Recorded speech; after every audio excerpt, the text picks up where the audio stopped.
প্রেমে বিচ্ছেদ হওয়ার কারণে যদি তোমার মরে যেতে ইচ্ছে করে, তবে বাড়ির আশেপাশে কোনো হসপিটালে গিয়ে দেখে আসো মানুষ একদিন বেঁচে থাকার জন্য কতটা লড়াই করে।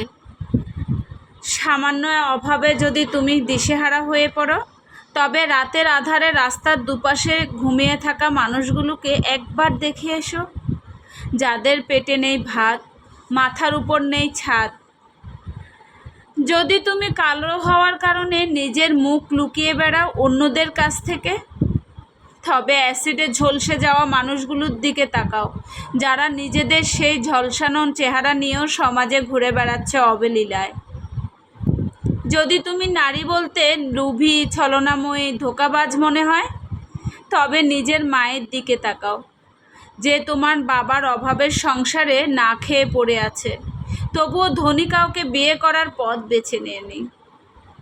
যদি তুমি পুরুষ বলতে দেহলোভী, বেঈমান মনে হয়, তবে নিজের বাবার দিকে একবার তাকাও, যার ছোঁয়ায় নেই কোনো লালসা, আছে শুধু মায়া, মমতা, স্নেহ, যে তার মেয়ের সবচেয়ে নিরাপদ আশ্রয়স্থল। নিজের মধ্যে কখনো যদি অহংকার এসে পড়ে, তবে কোনো কবরস্থানে ঘুরে এসো, যেখানে তোমার চেয়ে বড় বড় জ্ঞানী, সুন্দরী এবং সফল ব্যক্তিরা মাটির নিচে শুয়ে আছে।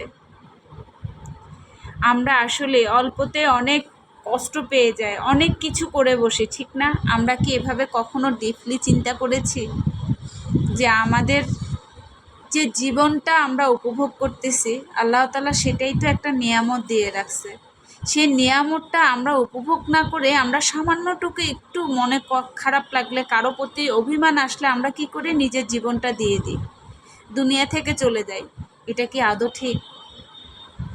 একটু ভেবে দেখুন তো, ঠান্ডা মাথায় আমার কথাগুলোর উত্তরটা আপনার কাছে কেমন লাগে, আমার কথাগুলোর সরমর্মটা কেমন লাগছে আপনার কাছে, অবশ্যই কমেন্টের মাধ্যমে জানাবেন। আর হ্যাঁ, একবার হলেও এই কথাগুলো মাথায় রাখবেন এমন কোনো কিছু মাথায় আসার আগে।